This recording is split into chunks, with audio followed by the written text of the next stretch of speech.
Hello，大家好啊！歡迎嚟到模型玩具情報室。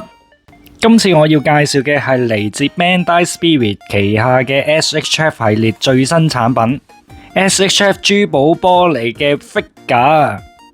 珠寶玻璃係熱門動畫《海賊王》中嘅重要角色，佢擁有可以改變他人年齡嘅能力嘅。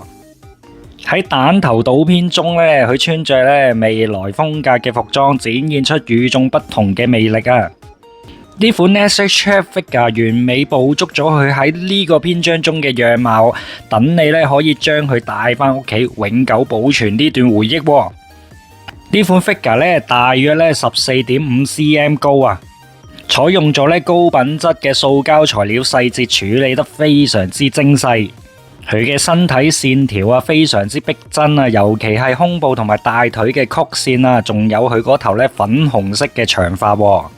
喺配件方面，附有3對嘅可換手型啊，仲有3種表情零件啦，以及咧一個披薩突出佢大胃王嘅個性。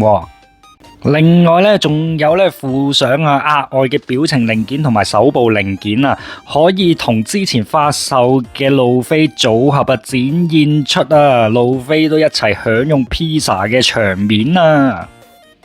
好，呢款 SHF 咧珠寶玻璃咧，預計喺2025年9月發售啊，售價咧大約係8250日元啊！你可以通過咧 Bandai Spirit 嘅官方網站或者授權嘅換對店咧進行預訂啊！